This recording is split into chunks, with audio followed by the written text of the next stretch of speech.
The Mustang captured this unbridled spirit and optimism of America in the 60s. There were people that were yearning for a sporty, not a sports car, a car that was fun to drive, a car that looked cool, a car that was affordable. And the Mustang was all of that. It was a car that people just fell in love with and are still in love with to this day. The Mustang was first unveiled on the 17th of April 1964, and it took the country by storm. The combination of speed and great styling was irresistible for a nation craving excitement and adventure. It prompted a buying frenzy that caught Ford totally unawares. Over 22,000 orders were placed on the first day of production. It was an affordable sports car for the road and instantly became a runaway success with America's youth. It didn't take long before the Mustang established itself as a timeless classic and a cultural icon. As the Mustangs head east, the landscape becomes more desolate and barren. The pack thunders across the Great Basin, through the Mojave Desert, and into Arizona.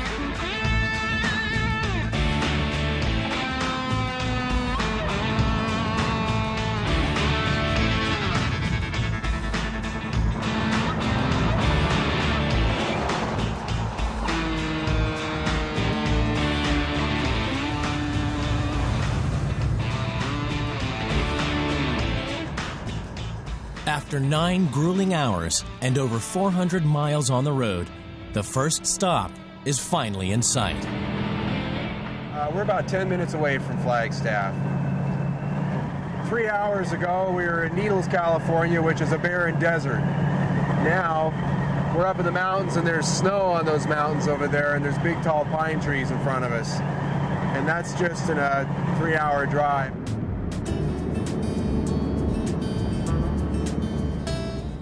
Flagstaff sits at the base of the San Francisco Peaks in an area known as the High Desert. At 7,000 feet, it is one of the highest cities in the U.S. After a long day behind the wheel, everyone is exhausted and in need of a rest. But before the drivers can relax, the cars have to be made ready for the next day's drive. It gives the drivers a chance to swap road stories and indulge their shared passion for the Mustang. So far, no one has had to drop out, but the unrelenting pace of the road is beginning to take its toll on drivers and cars, particularly the older models.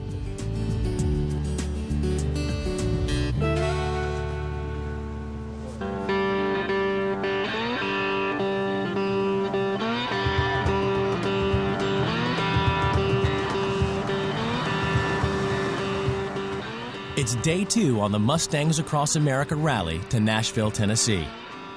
Over 100 Mustangs are speeding across the heartland of the country on Interstate 40.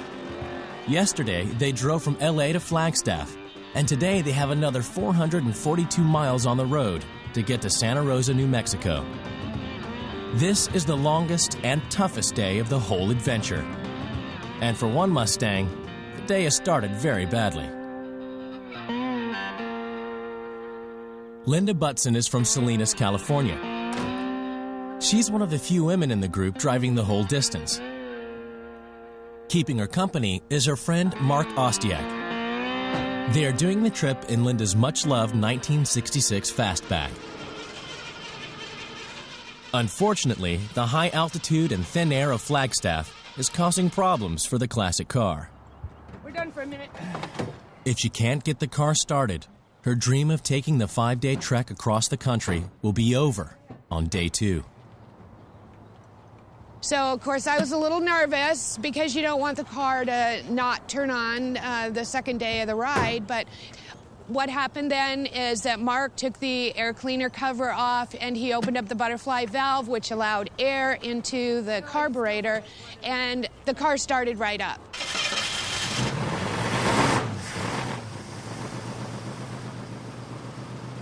A relieved Linda sets off to catch up with the rest of the pack.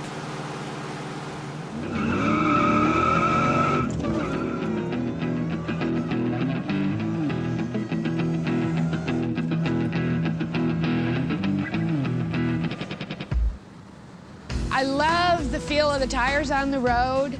I love being able to look out and see the beautiful scenery that is on this I-40, this interstate across the United States. Along the way, Linda and the other Mustangs passed some of the country's most breathtaking vistas. As they head towards Santa Rosa, the wonders of the petrified forest and the arid hills of the Painted Desert lie in wait.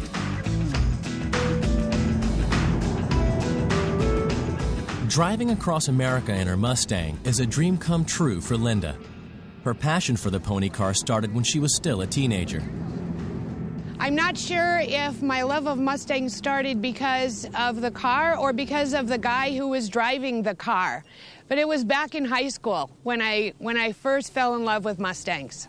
My very first Mustang I got in 1983. I was in the Air Force stationed in Las Vegas, Nevada, and I bought a white 1966 Fastback, just like this one, but it had power steering, and that was the first one that I got. No one ever forgets their first Mustang, but sadly, Linda had to part with hers when she separated from her husband. Yeah, I lost it in the divorce. But that's been 20 years ago, and this car has so much more special meaning to me now anyway. Let's see what they have over here. For Linda, her car is much more than just a mode of transport. It has a character all of its own. My car has a very big personality. It's a he. He doesn't have a name, but it's definitely a he. He loves to run fast, and he takes very good care of me wherever I go. Well, when it decides to start. With a huge variety of cars in the pack, you can tell a lot about the person by the kind of Mustang they drive. Maybe it does say something about my personality. I can be a little bold, I can be a little assertive, but I'm also very dependable. I don't know, maybe that's my car too. The loud and fast 60s Mustangs, like Linda's, defined a vibrant and liberated generation. But with each different decade came a new band of Mustang fanatics. Richard Liverani, known as Big Daddy to his Mustang buddies, is a correctional lieutenant at Nevada's only maximum security prison and has been restoring his 1970 Mustang specially for this rally. Well, the reason I like the 1970 models is the front end. It's got a long nose on it, and it cuts out real nice. They moved the headlights from the outside of the grill to the inside, and it's just got a nicer look about it. I think it's probably one of the best looking Mustangs they ever made. I grew up in the 70s. I grew up around these cars all the time. I mean, they were just a commonplace car back when I was growing up, and I've always wanted one. So that's just, it's been a dream since I was a little kid. The 70s Mustang is more than just a car for Big Daddy. It's a symbol of America. It's just an American icon. It represents the best of everything here. It's a sports car, it's a muscle car, it's a sexy car. It's just got those lines that just make it just so smooth and so sleek. And when it's sitting still, it looks like it's going fast. Big Daddy's car was one of the last of the original big muscle cars. The gasoline crisis of the 70s and the growing awareness of safety and environmental issues took its toll on the Mustang. It moved away from the classical racing car image and became a more economical breed. For a while, America's wild pony car was tamed.